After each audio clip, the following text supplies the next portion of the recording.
Republican presidential candidate Donald Trump in an interview to CNN on Wednesday said that his immigration plan is based on the deportation of undocumented immigrants later to eliminate the good ones to legally enter the country.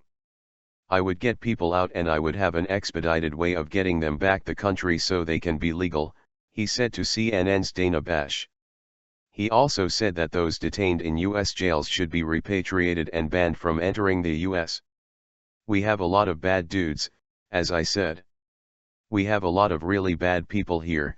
I want to get the bad ones out, and by the way, they're never coming back," he stated. When asked about how to eliminate the good immigrants from bad ones, he said politicians are not going to find them because they have no clue. "We will find them, we will get them out. It's feasible if you know how to manage. Politicians don't know how to manage." However, he seemed to come short on answering several issues that may come up with his immigration plan. For instance, he said what will happen to immigrants who came to the U.S. as children is a tough situation. He insisted that even the undocumented immigrants that make positive contributions to several fields in the U.S. should be included in the legalization process. "We have to make sure they were exemplary, they were wonderful people when they were here. They worked hard, there was no problem, we have to bring great people into this country. Okay. And I love the idea of immigration. But it's got to be legal immigration," he said. Several of the recent polls show that Trump is leading the Republican presidential candidates. Meanwhile, Trump's statements on the war heroes in July were criticized by the Republican Party, however, do not seem to affect his poll results. At a gathering in Iowa, Trump said that he would not refer John McCain as a war hero because he was captured. "I like people who weren't captured," he added.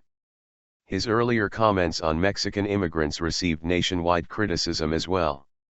During his speech announcing his bid for U.S. Republican nomination, Trump accused Mexicans of being responsible for drugs and crime in the U.S. "They're bringing drugs, they're bringing crime, they're rapists, and some I assume are good people, but I speak to border guards, and they tell us what we are getting," he said in his speech on June 16. He went on to say he would build a Great Wall and make Mexico pay for it because Mexico is sending people who are rapists, drug dealers, and criminals. Following such statements, U.S. television network NBC Universal has ended its relationship with Donald Trump over his derogatory comments about Mexican immigrants. The television network, which has been under pressure to fire the veteran businessman, said the company would not be airing Trump's Miss USA and Miss Universe pageants. Due to the recent derogatory statements by Donald Trump regarding immigrants, NBC Universal is ending its business relationship with Mr. Trump. "Respect and dignity for all people are cornerstones of our values," the statement said. After NBC's announcement, Trump said in a statement he stood by his remarks on illegal immigrants, insisting on their accuracy.